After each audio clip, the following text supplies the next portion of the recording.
क्यों होता था? क्योंकि इनको माना जाता था अनटचेबल। क्या माना जाता था? अनटचेबल माना जाता था।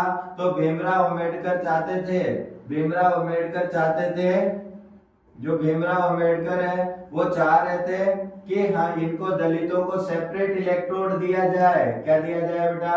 सेपरेट इलेक्ट्रोड दिया जाए। सेपरेट इलेक्ट्रोड का मतलब दलितों के साथ में बहुत ज्यादा भेदभाव होता था। कैसे भेदभाव होता था? उनको जब वो गांव में कोई भी रहता था तो उनको जब गांव में एंट्री की जाती थी तो कहते थे कि आपको ढोल बजा के आना है, आपको गले के अंदर जो भी मतलब माला पहनकर आना है, मंदिर में जाने की जो है वो अनुमति नहीं हुआ करती थी। तो इस तरीके की चीजें भीमराव अम्बेडकर ने महात्मा गांधी जी के साथ में रखी और कहा कि जो दलित लोग हैं उनको अनटचेबल माना जा रहा है। तो हम क्या चाहते हैं कि इनको भी अलग से सीट रिजर्व कर दी जाए। बट महात्मा गांधी जी नहीं चाहते थे, महात्मा गांधी जी नहीं चाहते थे कि इनको सेपरेट इलेक्ट्रोड दिया जाए। तो वो महात्मा गांधी जी क्यों नहीं चाहते थे? क्योंकि महात्मा गांधी जी को एक आइडिया है कि अगर हम ऐसे हर ग्रुप को, सोशल ग्रुप्स को ऐसे पावर देते रहेंगे तो हो सकता है कि बहुत सारी समस्या आगे हमें देखने को मिल सके। क्योंकि ऐसे मुस्लिम भी कहेंगे, ऐसे हिंदू भी कहेंगे, ऐसे ही दलित लोग भी कहेंगे, तो हम किन किन लोगों को सेपरेट इलेक्ट्रोड बांटेंगे। तो बहुत भीमराव अम्बेडकर ने इसी चक्कर में तीनों राउंड टेबल कॉन्फ्रेंस में पार्टिसिपेट किया। Round table conference first, round table conference second और राउंड टेबल कॉन्फ्रेंस थर्ड। तीनों में किसने पार्टिसिपेट किया था? भीमराव अम्बेडकर ने। और उसी समय पर भीमराव अम्बेडकर ने एक एसोसिएशन बनाई थी जिसको कहते हैं डिप्रेस्ड क्लास एसोसिएशन। बहुत इंपॉर्टेंट है, डिप्रेस्ड क्लास एसोसिएशन।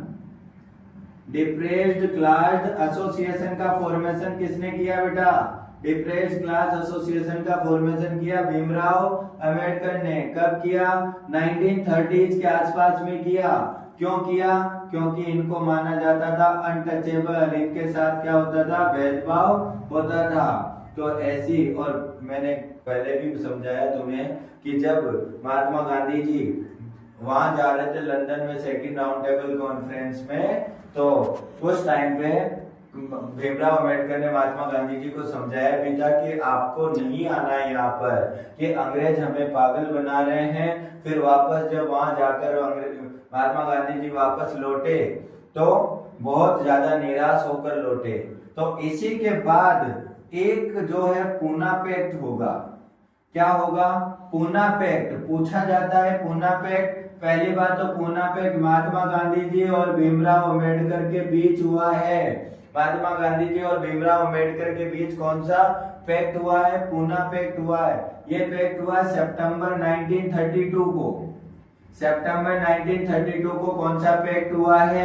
इस पैक्ट में ये कहा गया है कि कुछ बातें आप हमारी मान लेंगे हम, और कुछ बातें महात्मा गांधी जी की, और आने वाली जो प्रोविंशियल और लेजिस्लेटिव काउंसिल है हम उसमें क्या कर देंगे? सेशन दे देंगे, कर देंगे। पूरी तो नहीं करेंगे पर कुछ सीटें रिजर्व कर देंगे। तो इस तरीके से जो है दलित लोगों ने पार्टिसिपेट नहीं किया सिविल डिसोबेडिएंट में। ये बहुत बड़ा लिमिटेशन था बेटा। ये क्या था? बहुत बड़ा लिमिटेशन था। तो ये आज भीमराव अम्बेडकर की जयंती भी है और उस जयंती के दिन हमने ये कंप्लीट भी कर लिया है। और याद होगा इन्होंने, भीमराव अम्बेडकर जो है उन्होंने हमारी जो कॉन्स्टिट्यूशन को ड्राफ्ट करने की जो कमेटी थी उसको हेड भी किया था। और दलितों के मसीहा बाबा भीम के नाम से या जय भीम के नाम से इनको जाना जाता है।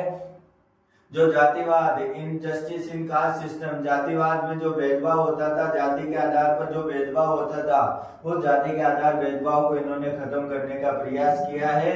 तो that's all for the Bhimrao Ambedkar. अब हम देखेंगे मुस्लिम लोगों के बारे में। हाँ बस।